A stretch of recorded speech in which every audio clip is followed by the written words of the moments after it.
전도서 3장 18절로부터 22절까지 말씀 우리 다 같이 한 목소리로 봉독해 올리겠습니다. 전도서 3장 18절로부터 22절까지 말씀 우리 한 목소리로 봉독하겠습니다. 시작. 내가 내 마음속으로 이르기를 인생들의 일에 대하여 하나님이 그들을 시험하리니 그들이 자기가 짐승과 다름이 없는 줄을 깨닫게 하려 하심이라 하였노라. 인생이 당하는 일을 짐승도 당하나니 그들이 당하는 일이 일반이라. 다 동일한 호흡이 있어서 짐승이 죽음같이 사람도 죽으니 사람이 짐승보다 뛰어남이 없음은 모든 것이 헛됨이로다. 다 흙으로 말미암았으므로 다 흙으로 돌아가나니 다 한 곳으로 가거니와 인생들의 혼은 위로 올라가고 짐승의 혼은 아래 곧 땅으로 내려가는 줄을 누가 알랴.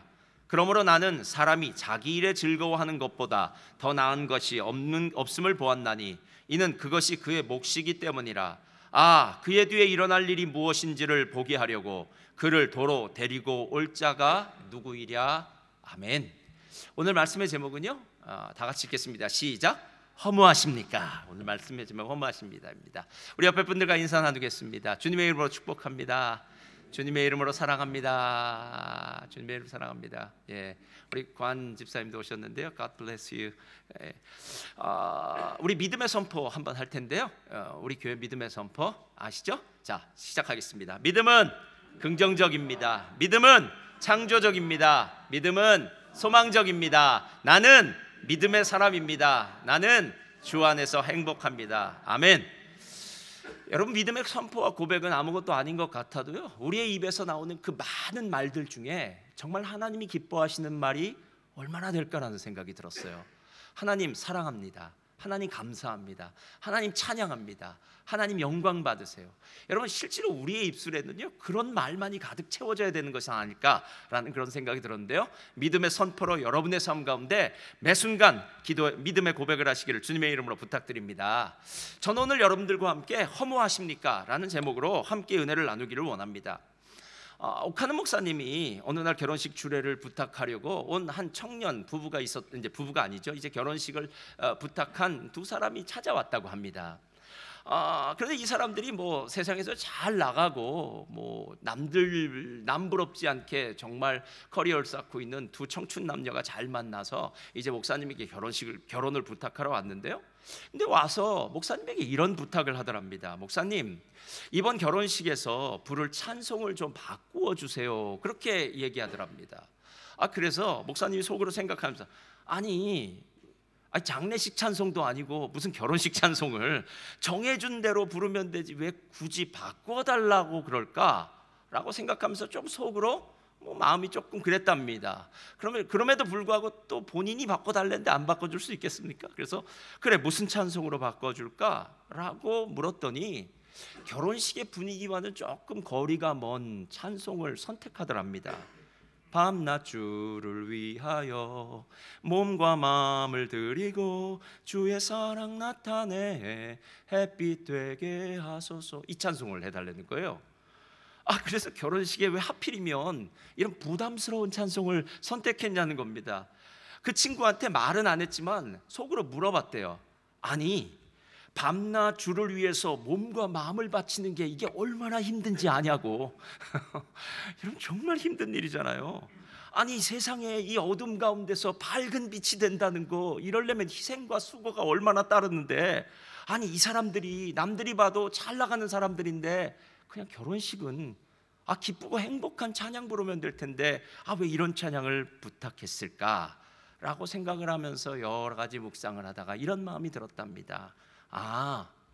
오늘 결혼식을 부탁한 이 두 사람은 작은 예수들이구나 라는 생각이 들었답니다. 작은 예수. 작은 예수라는 것은 예수님을 따라 사는 사람, 예수님과 같은 DNA를 갖고 있는 사람, 내 삶에 슬프나 기쁘나 좋거나 어렵거나 어떤 상황이 되더라도 나의 삶의 목적과 의미는 오직 주님을 위해서 사는 것. 그리고 우리 두 사람이 만나서 함께 신앙생활을 하고 결혼생활을 하는 그 중심에는 하나님을 기쁘시게 하고 하나님께 영광을 돌리는 것이 중심에 서야 되겠다는 작은 예수들이 오늘 와서 결혼식을 해달라고 하는 것이구나 라는 그런 생각이 들었다고 합니다. 여러분, 삶의 의미와 가치, 그리고 내가 지금 어떤 일을 하고 있는 동기는 정말 중요합니다. 왜냐하면 만약에 여러분이 지금 하고 있는 일에 대해서 삶의 의미와 가치를 발견하지 못한다면 여러분은 조만간 허무함에 빠질 수 있기 때문입니다. 실제로요, 우리가 의미 있고 가치 있는 일이 아니면, 그러니까 잠시는 의미 있고 가치 있는 일이 있을 수는 있지만 영원한 의미와 영원한 가치가 없는 일이라면 그 일을 마치고 난 다음에 우리는 쉽게 절망하며 또다시 허무함, 외로움, 무언가 펑 하고 비어진 듯한 그런 느낌을 가질 수밖에 없다라는 것입니다. 제가 보니까 이런 것 같아요. 20대가 지나서 30대들은 20대를 바라보면서 허무하다 이렇게 얘기하더라고요. 또 30대가 지나서 40대는 허무하다, 내가 이 30대의 아름다운 시간들이 지났어. 40대의 꿈 같은 시간을 지나고 50대가 된 사람은 40대는 좋았는데 라고 하면서 인생의 허무함을 느낄 수밖에 없는 것, 여러분 그게 우리의 인생이라는 거예요. 실제로 이렇게 인생의 허무함을 느끼고 후회하기 시작하면서 우리는 매번 그래, 인생이 이런 거구나 라는 생각이 드는데, 오늘 우리가 읽은 이 전도서의 기자는 인생에 대해서 얘기할 때 이런 식의 표현들을 사용하고 있어요. 헛된 생명의 모든 날을 그림자같이 보내는 일평생에, 이렇게 얘기해요. 세상에서 행해지는 헛된 일이 있나니 내 헛된 평생의 모든 날, 곧 하나님이 내게 주신 헛된 모든 날에, 이렇게 얘기해요. 그러니까 전도자가 보고 있는, 전도서에 쓰여 있는 이 날들은 그냥 날이 아니라 헛된 날들이라는 거예요. 그리고 헛된 날이기 때문에 그 짧은 헛된 날 동안 어떤 의미와 어떤 가치를 가지고 사느냐, 그리고 어떤 삶을 사느냐는 것은 더 중요하다라는 것입니다. 여러분, 만약에 우리가 누군가에게 어떤 전문적인 지식, 전문적인 조언을 받고자 할 때요, 만약에 병이 걸렸다면 의사를 찾아갈 것이고, 법률적인 문제가 걸렸다면은 변호사를 찾아갈 것이고요, 경제적인 문제가 걸렸다면은 아마 회계사를 찾아갈 것이고요, 삶 가운데 누가 사업을 잘하는 사람이 있다면은 그 사람을 찾아가서 사업에 대한 노하우, 조언을 들을 수 있습니다. 그렇다면 우리의 인생에 대한 조언은 어디서 들을 수 있겠습니까? 그럼 교회는 다른 걸 듣는 곳이 아닙니다. 하나님이 말씀하시는 우리의 인생을 향한 하나님의 지혜를 배우는 것, 그리고 바로 전도자가 오늘 우리들에게 말하고 싶어하는 것, 조언해주고 싶은 것이 바로 이 헛된 인생이 무엇이며 헛된 인생 가운데 어떤 삶을 살아야 하는지에 대한 하나님의 비밀, 하나님의 지혜를 알려주신다는 거예요. 그래서 18절을 한번 보시기 바랍니다. 18절 19절 우리 한번 다 같이 읽어볼까요? 시작. 내가 내 마음속으로 이르기를 인생들의 일에 대하여 하나님이 그들을 시험하시리니 그들이 자기가 짐승과 다름이 없는 줄을 깨닫게 하려 하심이라. 잠깐 놔두시고요, 우리가 누구와 다름이 없다고요? 아주 비참하지 않습니까 여러분? 아니, 저와 여러분이 그냥 짐승과 같답니다. 그리고 난 다음에요, 그 짐승과 같은 이유는 19절의 이야기예요. 19절 시작. 인생이 당하는 일을 짐승도 당하나니 그들이 당하는 일이 일반이라. 다 동일한 호흡이 있어서 짐승이 죽음같이 사람도 죽으니 사람이 짐승보다 뛰어남이 없음은 모든 것이 헛됨이니라. 그러니까 오늘 전도자가 우리에게 짐승과 똑같다라고 하는 이야기는 뭐냐면요, 다 죽는다라는 거예요. 그러니까 죽음이 우리 앞에 딱 서면 우리가 지금까지 그토록 내 인생 가운데 가치 있다고 여겼던 것들, 소중하다고 여겼던 것들, 내 힘과 내 에너지와 내 모든 물질과 내 모든 것을 다 들여서 이루고자 했던 목표가 다 물거품이 되어버린다라는 거예요. 여러분, 우리가 짐승 같다라는 말 너무 비참하지 않습니까? 예전에 제가 했던 우스갯소리인데요, 개와 달리기를 하면은요, 이겨도 져도 다 왠지 찝찝하답니다. 개와 달리기를 했을 때 만약 개에게 진다면 개만도 못한 사람이래요. 그런데 만약에 개와 달리기를 했는데 개랑 똑같이 들어갔다면 개 같은 사람이랍니다. 그런데 개보다 빨리 들어가면 더 문제가 생겨요. 개보다 더한 놈이랍니다. 그러니까 이게 우리를 개에다 비유하면 늦든지 잘했든지 빠르든지 우리는 결국 개 같은 사람이 되는 거예요. 오늘 성경이 말하고 있는 우리란 존재가 이런 존재입니다. 개와 우리가 뭐가 다를 게 있냐는 거예요. 개도 먹고 주인과 함께 즐겁게 놀다가 산책하다가 죽는데 우리도 그러다가 죽는 거 아니겠냐는 거예요. 어저께 이어령 교수님이 소천하셨더라고요. 제가 태어나서 아니죠, 한국에서 제일 똑똑한 사람이 누구냐, 정말 제일 지혜로운 사람이 누구냐, 누군가 나의 멘토로 삼고 그 멘토링을 받는다면 어떤 사람으로 멘토링을 받았으면 좋겠냐라고 묻는다면 아마 이어령 교수님 아마 선택했을 거예요. 얼마나 많은 책들을 써냈는지 모릅니다. 그리고 책 한 권 한 권이 정말 예술이에요. 보통 사람이 책을 한 권 내는 것과 이어령 교수님이 내는 건 그 깊이와 수준이 틀리더라고요. 지성에서 영성으로라는 책을 써내셨어요. 지성이라는 것은 이어령 교수님이 평생을 추구했던 겁니다. 열심히 공부하고 똑똑하고 노력하고. 그런데 이민아 목사님의 전도를 받고, 따님인 이민아 목사님의 전도를 받고 지성에서 영성으로 삶의 방향을 바꾸었어요. 내가 아무리 열심히 살았고 내가 아무리 추구했던 이 모든 것이 잘 보니까 허무하다는 거예요. 허무하다는 거예요. 똑똑하면 뭐 하겠습니까? 남보다 조금 더 가졌으면 뭐 하겠습니까? 그래서 하나님을 만나고 영성으로 회복되어지고 마지막 죽음의 순간까지 항암 투병을 하지 않으시고요, 암 투병을 하면서 죽는 마지막 순간까지 죽음 앞에서 담대하게 마지막 순간을 담담하게 가셨다 그러더라고요. 이어령 교수님에게 있어서 죽음은 이런 것과 같대요.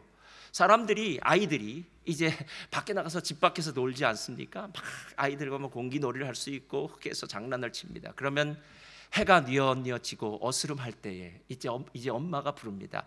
얘들아, 이제 집에 와서 밥 먹어야지 라는 그 소리를 들으면 지금까지 그 땅바닥에서 놀던 아이들은 손을 툴을 털어버리고 친구들과 작별을 고하고 자기 집으로 돌아가는 것, 죽음은 우리에게 그것과 똑같다라고 얘기해요.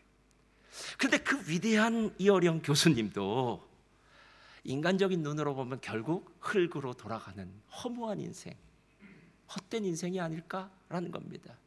여러분, 도토리 키를 한번 재보셨습니까? 제가 공원에 가서 도토리를 매달을 구워다가 키를 재보았습니다. 그랬더니 똑같더라고요. 조금 큰 놈, 작은 놈, 그 미리 차이는 있을지 몰라도 다 똑같아요. 어쩌면 오늘 전도자가 우리에게 이야기하는 것이 바로 이 부분입니다. 인생은 짐승과 같아. 죽음이 그 사람의 인생의 마지막에 기다리고 있는 한, 그것에 대한 깨달음이 없는 사람은 깨닫지 못한 사람들은 짐승보다 더 어리석은 인생을 사는 것이고, 그것을 깨닫는 사람이라면, 그것을 깨닫고 다른 삶을, 다른 비밀을 생각하기 시작한다면 그 사람은 짐승과는 좀 다른 삶을 살 수 있는 사람이 되지 않겠느냐라는 거예요. 누군가 좌절과 허무함에 대해서 이렇게 차이를 얘기하더라고요. 좌절은 자기가 꿈꾸던 것을 이루지 못했을 때 느끼는 느낌이래요. 좌절은.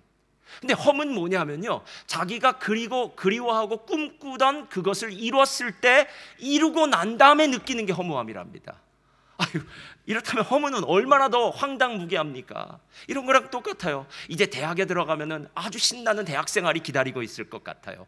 그래서 엄마가 이렇게 얘기합니다. 야, 너 대학만 들어가면 너의 인생엔 새로운 일들이 시작될 거야. 그래서 열심히 공부를 해서 자기가 원하는 대학에 들어가게 됩니다. 그랬더니 대학에 들어가서 대학 생활을 시작하는데, 이 대학 생활은 자기가 꿈꾸던 그런 캠퍼스 생활이 아닙니다. 이때 느끼는 게 허무함이라는 거예요. 대학을 못 들어가면 좌절감이지만 대학을 들어갑니다. 다 얻었습니다. 내가 원하는 그 목표를 내 손에 잡았습니다. 그런데 느껴지는 마음이 있다는 거예요. 결혼 생활도 그렇지 않습니까? 이 사람과 결혼하면, 내가 결혼을 하면 정말 행복할 것이다라고 많은 사람들이 결혼합니다. 맞습니다. 결혼을 하면 행복합니다. 그러나 결혼을 하고 난 다음에 모든 사람이 다 행복한 것은 아닐 수 있습니다. 그리고 결혼을 한 다음에 느끼는 것은 더 공허합니다. 분명히 한 사람이 옆에 있는데 더 외롭다고 이야기합니다. 무엇 때문일까요? 21절을 보면은요, 그 문제에 대한 해결책을 오늘 전도자가 얘기해요. 다 같이 한번 읽겠습니다. 21절 시작. 인생들의 혼은 위로 올라가고 짐승의 혼은 아래 곧 땅으로 내려가는 줄을 누가 알랴, 이렇게 얘기해요. 그러니까 모든 사람이 아는 건 아니라는 거예요. 세상을 사는 모든 사람들은요, 똑같은 생각을 하고 삽니다. 야, 이 세상 한평생 사는 거, 노세 젊어서 노세, 늙어지면 못 노나니? 야, 인생 뭐 대단한 거 있어? 아니 성장해서 결혼하고 애 낳고 살다가 노년이 되면 죽는 거지 라고 생각하는 것은 그냥 세상 사람이고요. 죽고 난 다음에 우리 인간은 뭔가 다른 게 있다는 거예요. 이 육체, 우리 눈에 보이는 육체는 땅속에 묻혀질지 모르지만, 흙으로 돌아갈지 모르지만, 우리의 눈에 보이지 않는 영혼은 오늘 하늘로 위로 올라간다고 이야기하고요, 짐승의 혼은 아래로 내려간다라고 이렇게 이야기합니다. 여러분, 이게 무슨 뜻이냐면요, 인간은 보이지 않는 영혼이 그 안에 있는데 그 영혼은 죽고 난 다음에 반드시 하나님의 심판대 앞에 간다는 거예요. 히브리서에서 말한 것처럼 한 번 죽는 것은 사람에게 정한 것이요 그 다음에는 심판이 있으리니.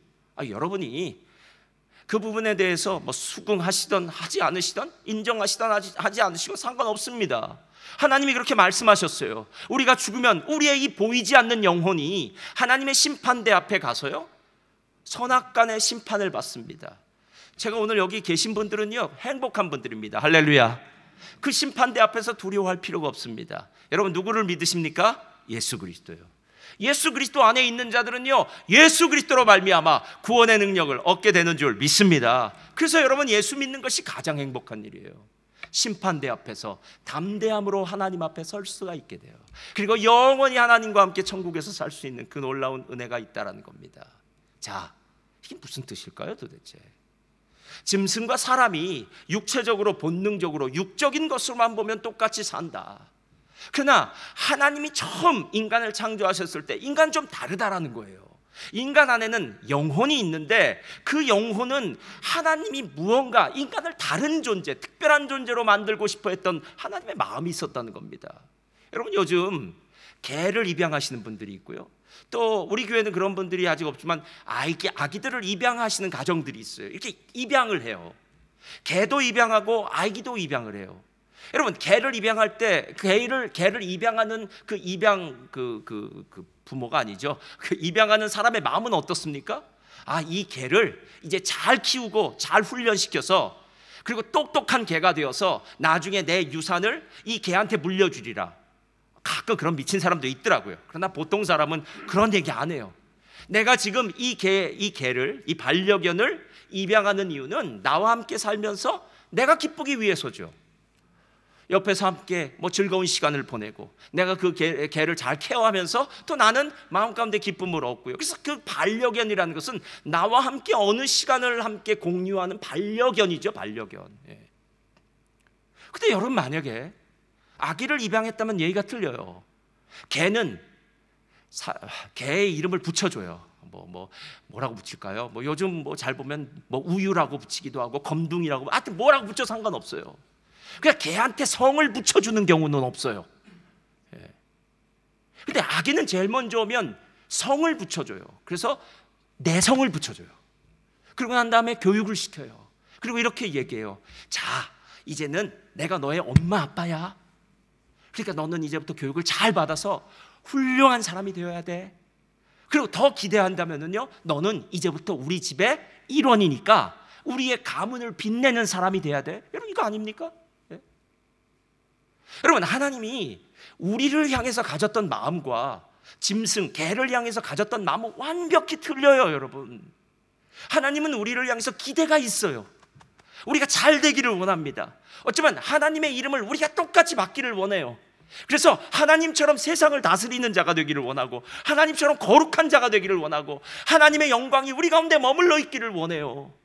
그런 책임감이 있는 존재가 우리들이고요, 개나 고양이나 이런 짐승은 하나님이 그런 기대를 하지 않습니다. 너희들은 열심히 잘 살아라, 잘 먹고 잘 살아라, 그리고 사는 만큼만 잘 살아라, 이렇게 얘기한다라는 겁니다. 여러분, 이 이야기를 들으면서요 이제 조금 생각이 달라지기 시작해요. 그래, 좋다. 보이는 육은 본능처럼 세상에 사는 짐승들처럼 함께 살다가 죽게 될지 모르지만 보이지 않는 내 영혼은 하나님이 특별한 섭리와 계획이 있었다면 그건 무엇일까? 그리고 그 섭리와 계획이 있다면 어떤 삶을 살까? 오늘 본문은 22절에 이렇게 이야기합니다. 22절 펴주세요. 다 같이 읽겠습니다. 시작. 그러므로 나는 사람이 자기 일에 즐거워하는 것보다 더 나은 것이 없음을 보았나니 이는 그것이 그의 몫이기 때문이라. 그의 뒤에 일어날 일이 무엇인지를 보게 하려고 그를 도로 데리고 올 자가 누구이랴. 자, 우리 인생은 원의 인생입니다. 다시 한번 할 수 없습니다.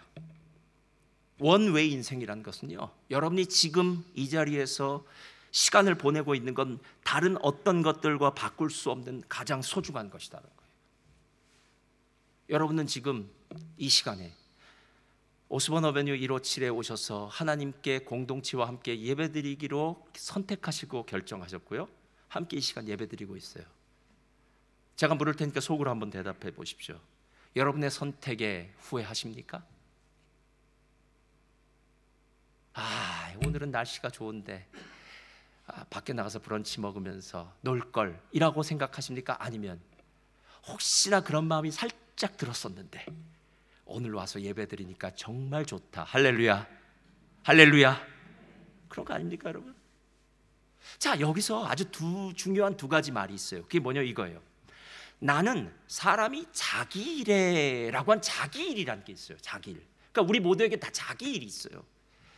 여러분도 다 자기 일이 있어요. 예를 들어서 여러분이 직장에서 하는 일이 자기 일이에요. 그렇죠? 또 한 가지, 여러분이 엄마로서, 아빠로서, 자녀로서, 학생으로서 여러분의 일들이 있어요. 여러분 모두가 다 일이 있어요. 다 일이 있어요. 일이 없는 사람 한 사람도 없어요. 사람도 없어요. 또 신앙인으로서의 여러분의 일이 있어요.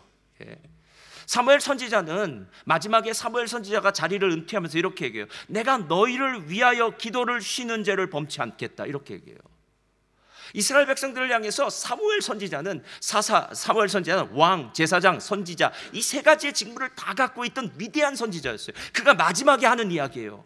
나는 비록 지금 현직에서 물러간다. 그러나 내가 너희들을 위하여 기도를 쉬는 죄는 범치 않겠다. 내가 평생 목숨이 부지하는 한 공동체를 위해서 기도하겠다. 이렇게 이야기해요. 사무엘상을 보면요. 여러분, 이 세상에 어느 누구도 자기 일이 없는 사람은 없습니다. 그럼 자기 일이라는 것이 먼저 중요하고요, 두 번째, 그 자기 이는 그것이 그의 몫이다라고 얘기해요. 이 말이 무슨 뜻이냐면 내가 원해서 그 일을 하는 게 아니라는 거예요. 그건 하나님이 여러분의 몫으로 주신 거예요. 이게 중요해요. 그래서 실제로 우리가 두 가지만 알면 돼요. 하나는 삶은 하나님이 주신 선물이다, 그리고 그 선물인 삶을 즐거움으로 살아라 라는 이 두 가지가 22절에서 말하고 있는 부분이에요.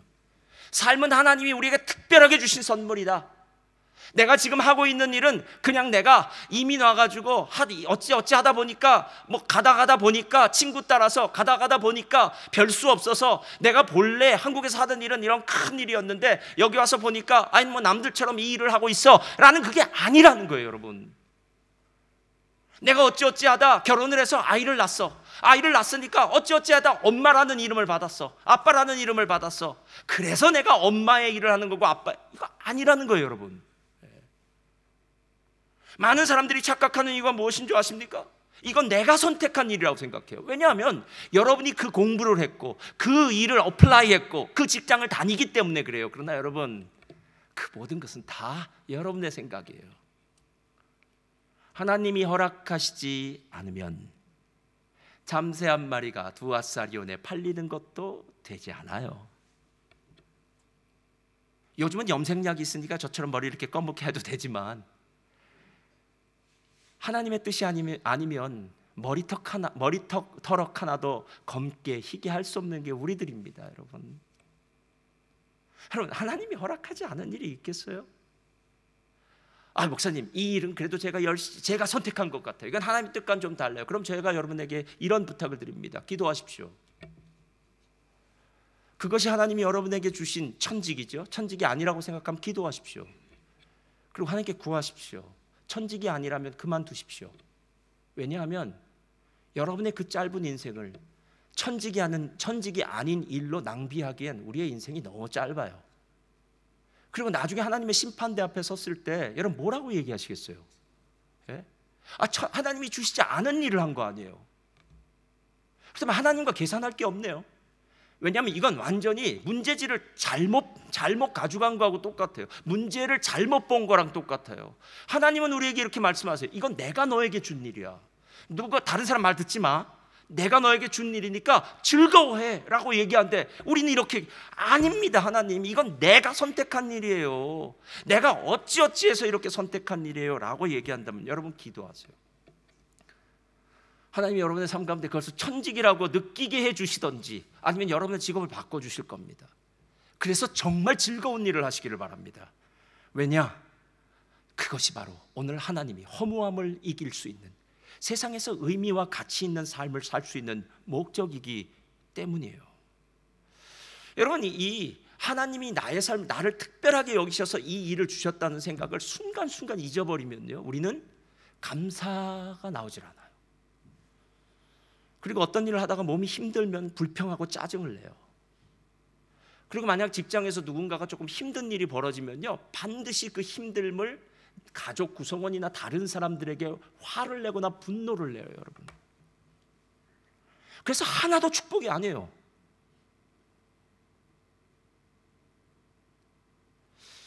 제가 조금 더 생각을 해봤어요.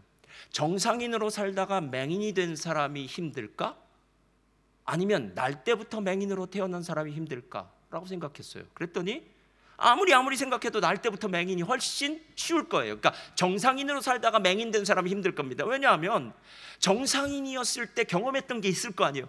와, 이 색깔, 예, 우리 집사님들 옷도, 예, 뭐 빨간색, 뭐 옷 입고 막 색색까지로 입었잖아요. 맹인에게는 오직 흑백밖에 없습니다. 뭐가 묻었는지도 몰라요, 여러분. 예. 그리고 안 보이니까 누군가 사람에게 의지를 해야 되가든지, 아니면 뭐 그 맹인을 인도하는 그 개 있잖아요. 그 개의 안내견의 인도함을 받든지, 얼마나 불편한 삶을 사는지 몰라요. 한 20, 30년 됐을 거예요. 예전에 제가 섬기던 교회에 부흥회를 안요한 목사님이 오셨어요. 안요한 목사님은 낮은 대로 임하소서 그 주인공이에요. 이분이 외대 프랑스어과를 나오셨나? 그래서 이제 나오셔가지고 학교 교수 선생님도 하고 여러 가지 하다가 이제 미국 유학을 준비하다가 37살에 점점 시각을 잃어버리고 맹인이 돼버려요. 그리고 난 다음에 인생을 자포자기 해버려요. 여러분, 꿈 많던 유학을 가려고 했던 그 마음에서 뭐 맹인이 돼버리니까 하루아침에 모든 게 다 저기하죠. 그래서 거의 뭐 거지처럼 막 이렇게 살다가 하나님의 음성을 듣고 신학교를 가고, 그리고 난 다음에 이제 교회를 세우고 또 사역을 하시는 그 분이셨어요.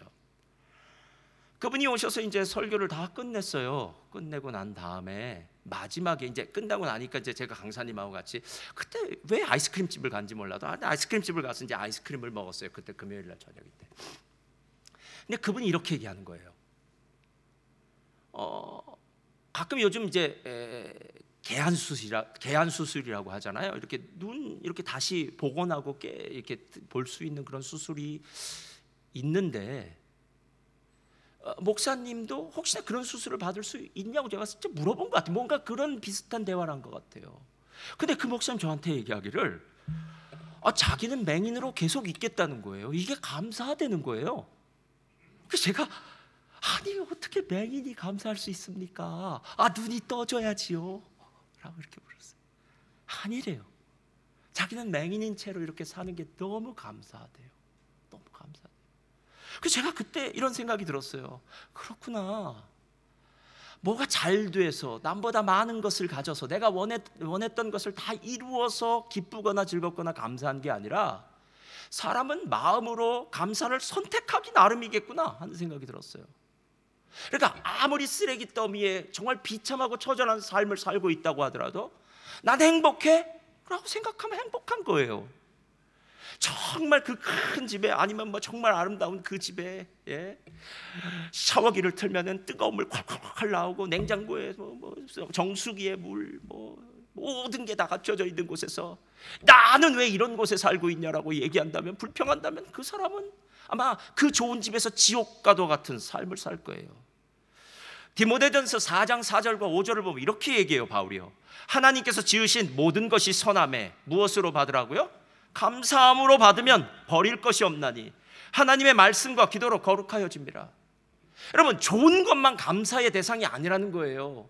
내가 옛날에 잘 나갈 때 일했던 그것만 감사의 대상이 아니라, 지금 어찌어찌해서 하는 이 일도 하나님이 내게 허락하신 거니까 기쁨으로, 감사함으로, 즐거움으로 그 일들을 감당할 수 있는 믿음의 베이스가 만들어져야 된다는 거예요.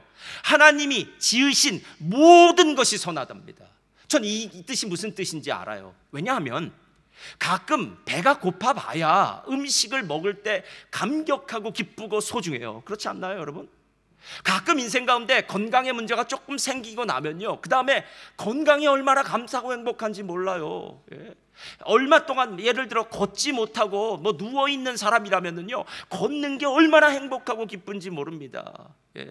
실제로 우리의 인생 가운데 고난은 육신의 눈으로 보면은 실패고 좌절이고 절망일지 모르지만은요, 가끔 우리의 삶 가운데 있는 고난은 마치 음식의 양념처럼 우리의 삶을 더 감사하고 감격하게 만들 수 있는 하나님의 더 큰 한 수라는 것을 아십니까, 여러분? 하나님께서 지으신 모든 것이 선하매 라고 하는 말은 고통도 감사해라, 고난도 감사해라, 어렵고 힘든 시간도 감사해라, 하나님의 뜻이 있지 않겠느냐라는 거예요. 하나님의 뜻을 믿으십니까? 그럼 믿으셔야 돼요. 그러면 이제 즐거움으로 삶을 살 수 있어요. 우리의 삶은 선택 연속입니다. 제가 이번에 셀리더 그 세미나에서도 얘기했는데 아주 중요한 부분이에요. 전 셀리더님들이 꼭 셀리더 인턴님들이 꼭 알았으면 좋았을 것인데, 근데 정말 알아야 돼요. 이런 거와 똑같아요. 자, 우리는 육과 혼과 영이 있는 존재들입니다. 들으셨어도 또 들으셔야 좋아요. 왜냐하면 이거는 수십 번 수백 번 들어도 그렇게 살아야만 되는 부분이기 때문입니다. 우리의 육이 하는 일은요, 반응하는 일입니다. 우리의 감각으로 반응하는 일이에요. 누가 나를 와서 한 대 때리면요, 아파요. 예, 이게 육이에요. 그리고 아프면 화가 납니다. 이건 자연스러운 현상이에요. 예. 어떤 일이 있으면 뭐 두려움이 옵니다. 이것도 자연스러운 현상입니다. 우리 안에서 우리의 오감으로 지금 뭐 우리의 상황이나 이런 모든 것들을 우리가 감각으로 반응하고 느끼고 있어요, 여러분. 예. 이건 일반적이네요. 동물도 똑같아요. 여러분, 가끔 아이들이 밖에서 뭐 친구들이랑 싸우다가 얻어맞고 왔을 수가 있어요. 그때 육적인 부모님은 이렇게 얘기해요. 야, 너 바보야? 너도 한 대 맞으면 걔도 한 대 때리고 왔어야 되는 거 아니야? 라고 얘기해요. 이 육적인 부모예요. 맞으면 아프다, 아프니까 너도 걔를 때려라, 뭐 이런 거겠죠. 그런데 이 육이 이런 느낌을 갖는 것, 반응하는 것, 감각은 전혀 문제가 되지 않아요, 여러분. 예. 분을 내는 거 성경이 낼 수 있다고 얘기합니다. 해가 지기 전까지 참으라고 얘기해요. 해가 지기 전까지 풀라고 얘기했죠. 분을 내어도 죄를 짓지 말라고 했죠. 분 내세요. 그러나 리미트를 거놓고 하시라는 거예요. 근데 그 다음이 있어요. 이제 육이 딱 그런 문제가 생기고 상황이 생기면, 반응을 하게 되면, 그때 보통 사람은 이제 혼으로 가요. 혼으로 가면 어떤 일이 벌어지냐면, 이제부터 그 데이터를 내 속에서 이제 프로세싱 하기 시작하는 거예요. 지난번에도 그 사람이 나를 힘들게 했는데 또 나를 이렇게 아프게 한 거야? 왜 그 사람이 나를 이렇게 계속 이러하지? 생각해보니까 10년 전부터 그 사람은 나를 볼 때마다 이렇게 힘들게 했어? 라고 내 안에서 해석하기 시작해요. 프로세싱이 되는 거예요. 그리고 화가 나기 시작해요. 여러분, 혼은 지정의가 있기 때문에 지식적인 것이 감정으로 변하고요, 감정화된 것은 그 다음에 의지로 변해요. 그리고 난 다음에 이런 의지가 발동해요. 그놈이 나한테 그랬으니까 나도 그놈한테 갚아야 되겠어 하고 전화를 걸든지, 아니면 다른 사람한테 전화를 해서 뒷담화를 하든지. 여러분, 이게 보통 사람이 하는 혼적 반응이에요. 행복할까요? 여러분, 육의 사람이나 혼의 사람이나 똑같아요. 이건 짐승과 같은 거예요. 그러나 영의 사람은 틀려요. 영은 감각이 들어와요, 몸에, 육체에. 그러면 그때 하나님의 말씀을 기억해요. 어떤 말씀을 기억하냐면, 오른뺨을 맞았을 때 왼뺨을 돌려대라. 왜 꼭 그럴 땐 그런 얘기가 생각나는지 모르겠어요. 지금 누군가한테 강도를 맞았어요. 그땐 속옷을 달라는 자한테 겉옷까지 내어줘라. 어느 성도님이 나를 참 자꾸 힘들게 해요. 그러면 오리를 가자고 할 때 심리를 가져와라. 이런 말만 생각나는 거예요. 무슨 일을 만나든지 하나님께 감사하라. 아무것도 염려하지 말고 오직 기도와 간구로, 기도와 감사로 하나님께 아뢰라. 뭐 이런 얘기만 생각나는 거예요. 여러분, 영의 선택은, 혼의 선택은 우리 안에서 프로세싱하는 거예요. 뭐 이것이 어떨까 저떨까 해석하고 뭐 적용하고 뭐 하는 거지만, 영은 틀려요. 영은 하나님의 말씀을 기억하고 난 다음엔, 저를 따라하시기 바랍니다. 하나님의 말씀을 기억하고, 다시요, 크게요. 하나님의 말씀을 기억하고 입으로 선포하는 것입니다. 이거예요. 영은 선포부터 시작해요. 어떻게 선포하냐면 하나님 감사합니다.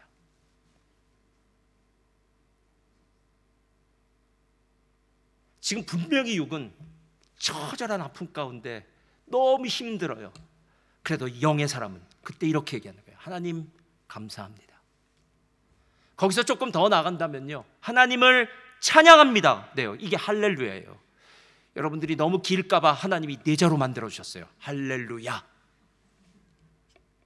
그 다음에 한 번 더 붙일 수 있어요. 주의 뜻이 이루어지이다. 할렐루야. 합력하여 선이 이루어질 줄 믿습니다. 여러분, 오늘 우리가 우리의 삶 가운데 즐겁게 살 수 있는 이유가 무엇인 줄 아십니까? 그것은 우리가 영의 선택을 하기 때문에 그래요. 지금 내가 하는 일이 내가 원해서 하는 일이 아니라 하나님이 내게 맡겨주신 일이라면 좋은 일이야. 좋은 일이야.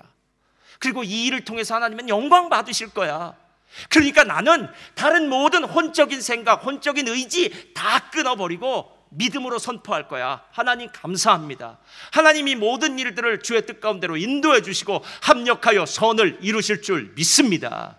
여러분, 이게 욥이 했던 고백 아니에요? 주신 이도 여호와시요, 취하신 이도 여호와시니 여호와의 이름이 영광을 받으시옵소서. 여러분, 신앙은 어렵지 않습니다. 신앙은 너무나 쉬워요.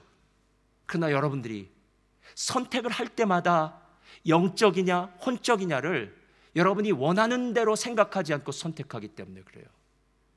예전에 안호성 목사님 오셨을 때 그 이야기를 할 때 제 마음을 크게 받았어요.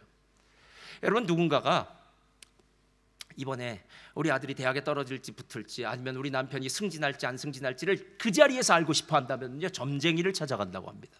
왜요? 점쟁이는 복채만 주면 그 자리에서 가르쳐줘요. 근데 만약에 어떤 사람이 우리 아들이 이번에 대학을 가야 되는데요, 우리 남편이 이번에 승진을 해야 되는데 하나님의 뜻이 무엇입니까? 라고 묻기 원한다면 목사님을 찾아간대요.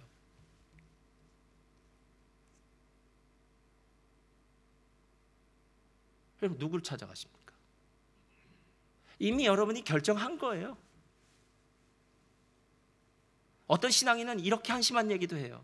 하나님이 진짜 살아계시다면 저 점쟁이의 입술을 통해서 하나님을 찬양하는 얘기가 나오게 해주세요. 혹시나 있을 수도 있지만 여러분에게는 없습니다. 아마 복채를 낸 만큼 좋은 얘기 해줄 겁니다. 그리고 난 다음에 틀리면 그 다음에 찾아가면 그 사람 거기 안 살 거예요. 오늘 제목 다시 한번 보시기 바랍니다. 허무하십니까? 왜 허무하십니까? 허무란 것은 자기가 원하는 목적을 이루고 난 다음에 자기의 마음에 느끼는 게 허무감이래요. 그래서 왜 허무할까요? 이유는 한 가지예요. 저와 여러분이 삶의 의미와 가치로 느꼈던, 그리고 의미와 가치로 알았던 것이 성경에서 얘기한 게 아니에요. 여러분의 부모님에게서, 아니면 미디어를 통해서, 여러분의 친구들을 통해서 배워왔던 거예요. 그래서 이렇게 되면 행복할 것이라고 친구들끼리 이야기하다 보니까 그렇구나, 어느 집 아이를 보니까 아이가 잘 됐다더라, 장학금을 받았다, 이러면 그 집이 행복한 걸 보니까 나도 우리 아이가 장학금을 받으면 행복할 것 같아 라고 얘기할 수 있고요. 어느 집이 이번에 큰 집을 샀다면 야, 그 집 큰 집을 사서 행복하냐, 나도 큰 집을 사면 행복할 것 같아. 어느 집 아이가 직장을 잘 들어갔다, 아이고 직장을 잘 들으니까 나도 그러면 행복할 것 같아. 여러분, 이건 다 거짓말이에요. 아무것도 진짜 행복은 아니에요. 진짜 행복. 오직 행복은 내가 지금 하고 있는 이 일을 하나님이 주신 것이고 나는 지금 현재에 감사하고 만족한다는 거예요. 그래서 작은 일에도 기뻐하고요, 작은 일에도 감사해요. 아브라함과 이삭과 야곱은 세 사람이 훌륭한 사람입니다. 그런데 이 세 사람은 정말 대단한 사람이었어요. 찬이 옆으로 놔주세요. 이 세 사람 정말 다 거부가 된 사람들이에요. 근데 아브라함은 거부가 될 때 여러 가지 어려움을 당했어요.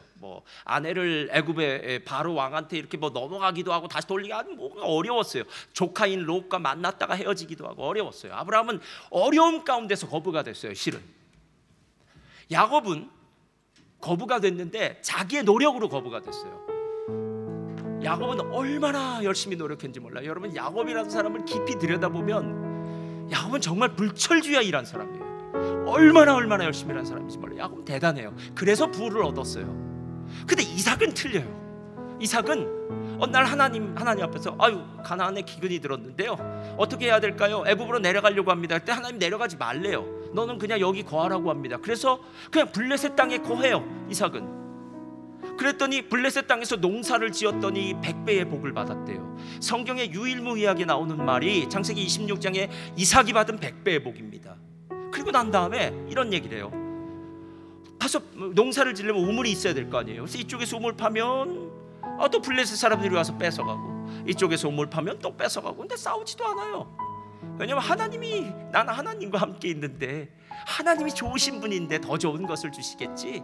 그는 이리저리 피해 다니는데 나중엔 블레셋 사람이 두 손을 들고 항복해요. 그리고 블레셋의 왕인 아비멜렉이 비걸과 그 부하들을 데리고 와서 이렇게 얘기해요. 당신 정말 대단한 사람이다. 당신 정말 하나님의 사람이다. 나도 당신 공격하지 않을 테니까 당신도 나를 공격하지 말아달라. 이래서 평화조약을 맺어요. 이삭의 복은 매일매일 삶 가운데 살았던 복이더라고요.